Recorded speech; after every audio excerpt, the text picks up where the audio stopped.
and in return you send them some DRAM coin. So you send them a digital currency which is stored on a blockchain ledger. They then hope DRAM coin will get used a lot because it will have a token value and be traded in a high circulation and raise the value of that currency.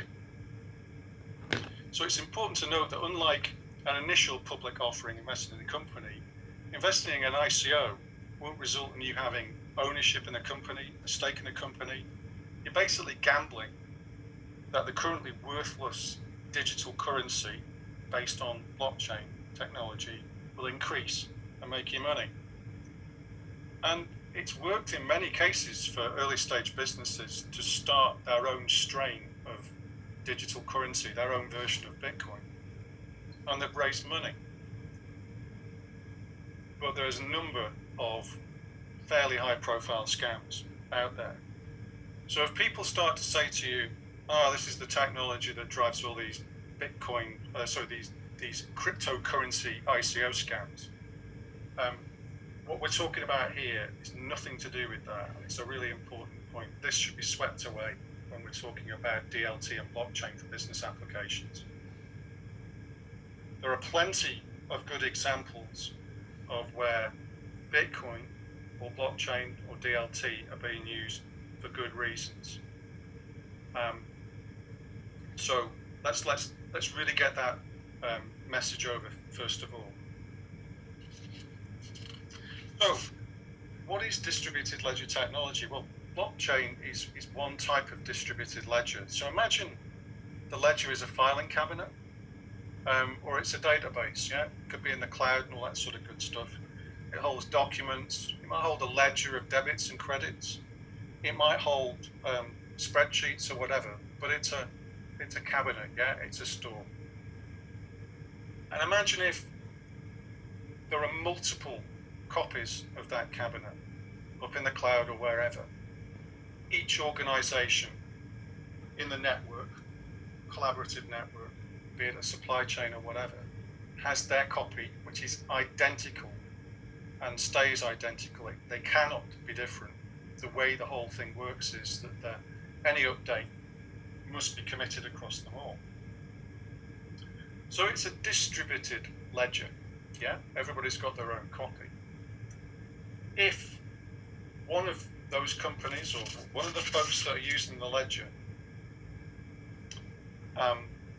walked down Union Street, opened that ledger and threw everything out and let the wind blow all the documents wherever, then they would be useless to anybody picking them up. I could bore you about cryptography and why quantum computing could one day break some of the encryption algorithms, but basically all the data in the ledger, the blockchain, is encrypted, and it's pretty nigh improbable that anybody finding that information lying on the street, blowing around in Union Street or whatever, in a digital version of Union Street, could decrypt it. The point is the confidentiality is built into the ledger at source. So what's stored is encrypted. And you can only get access to that data with a key, with a digital key to decrypt. And in the terminology of the world of distributed ledger and blockchain, keys are in wallets, and that's why we used to be called wallet services. So if you've got a key and you can get access to the distributed ledger, then you can decrypt and get access to that data. In and of itself, in its stored format, it is useless.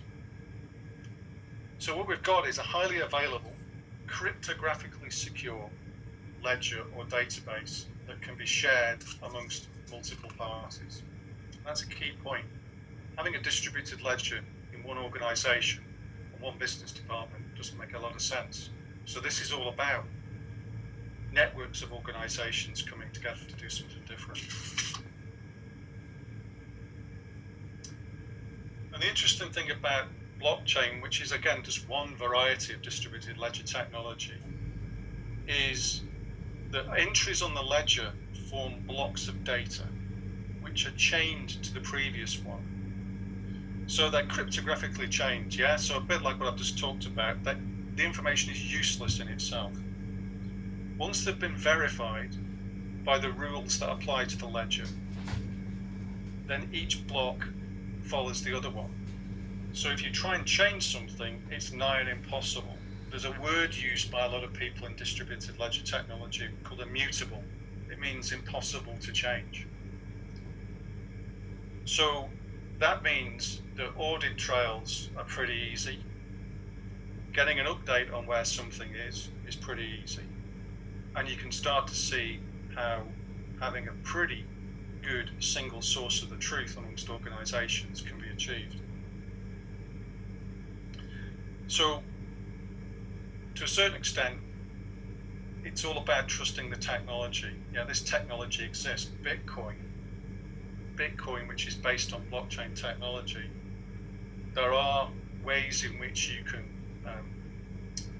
there have been issues with Bitcoin, but it's been mostly about wallets and keys being stolen, rather than the actual currency itself at source being corrupted. There are many flavors of blockchain out there, or DLT platforms, that you can use to build applications. So each of the main flavors have particular specialisms. Some are better at high volume transactions than others. Some are better at contracts. So some contain code called smart contracts that can automate business logic. Some of the flavors are open source and have attracted an ecosystem of partners to build business applications. You can go to Hyperledger, and they've got lots of partner organizations who are building specific bits of business logic. There are applications, for wine trading, food provenance, shipping scheduling. It goes on and on and on. And of course, the big consulting firms and the big tech players have stakes in some of these platforms as well. In fact, some of the banks have stakes in platforms like R3, which is a high volume transaction focused ledger technology.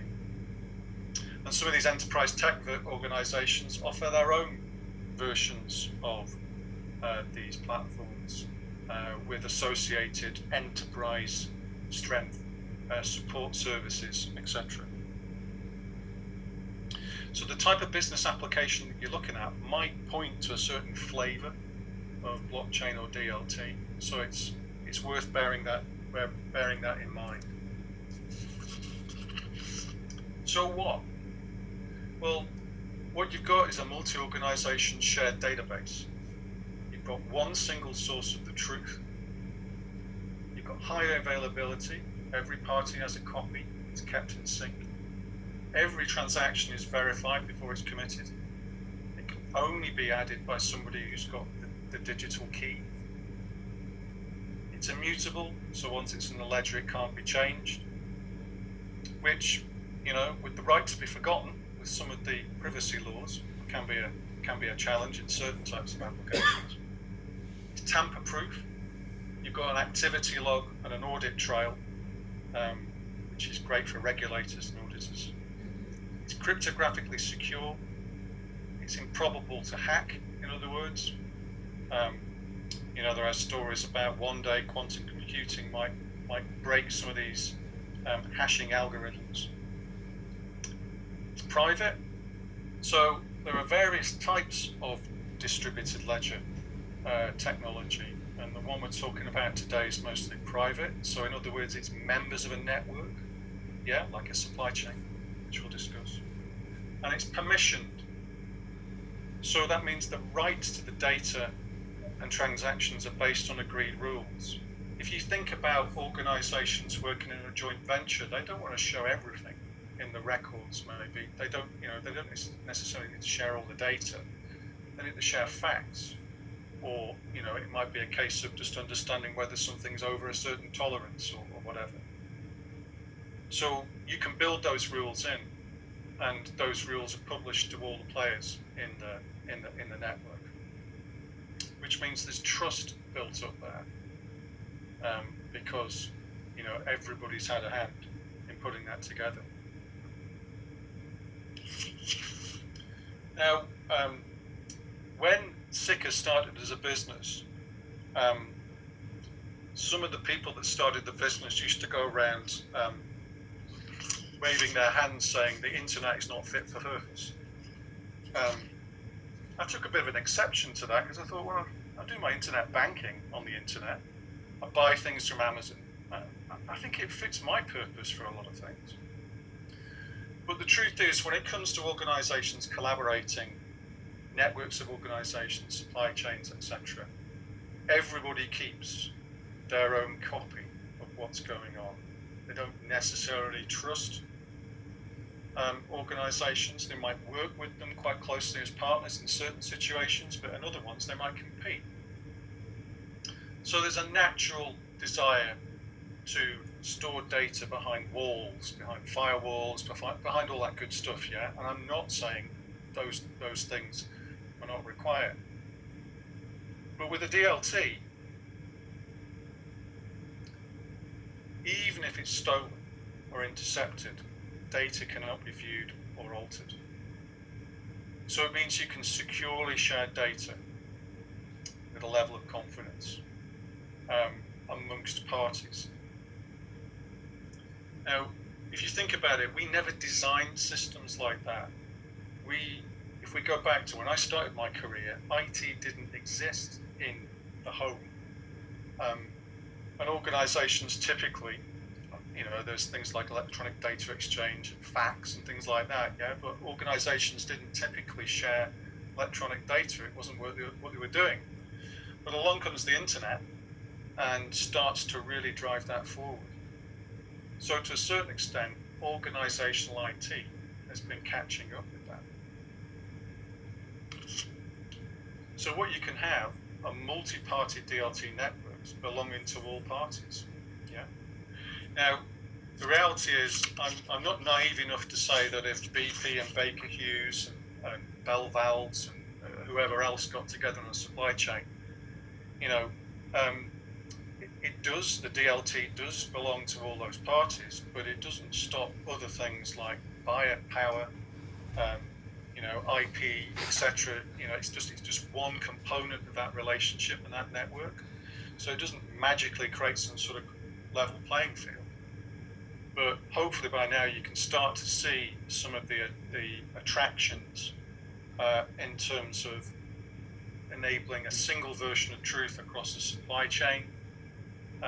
Think about reconciliation, think about looking at progress of things, think about audit, think about reducing mistakes, etc. So there are, on the face of it, some good reasons as to why a distributed ledger technology-based application could be a force for good. But oh dear, it's been hyped. Oh dear, it has been hyped. Now, Gartner, the hype cycle on the left-hand side, I'm not going to go into that in detail, but the fact of the matter is, and it's no different than any other technology, so I don't want to single out blockchain and DLT. If you go back to the dot-com boom of 20 years ago, there was, hype all over the place then. I was working with an American tech business then. I was commuting down to London. People would walk off the street with money to buy stuff to start a dot-com business in the city. So the reality is that I quite like the Gartner hype cycle. Gartner are a respected organization. Maybe you're aware of them. Your IT organization probably has a contract with them. So they sort of, they go through that whole hype cycle of the rush to innovate initially. Let's get some proof of concepts going, inflate expectations, and then, oh dear, this is all too difficult, and let's just forget it for a while. And the truth is, we are going through that in a number of sectors and with a number of elements of the technology. Next year, a respected Forrester analyst reckons about 30% of the blockchain projects or DLT projects will move into production. And there are plenty of people out there, like David Gerard with his book, Attack of the 50-Foot Blockchain, who can quite easily surf on the inflated expectations. The thing about DLT, distributed ledger technology and blockchain, is nothing I've really talked about to you today is absolutely brand new. It's a combination of technologies and capabilities that were really only invented about 12 years ago that enable these distributed ledgers to be created. So there are plenty of tech people out there who have taken the opposite approach, yeah? Rather than inflate expectations, there are plenty of tech organizations out there who've said quite the opposite. So don't just assume that if it's a DLT tech startup or consulting organization that they necessarily are going to hype it to hell. And some might even be wrong when they're being a cynic like me. Okay, let's move on to some examples. The first one I'm going to do is one that we've been involved in directly. It's in relation to oil and gas supply chain manufacturing record book. So for those of you involved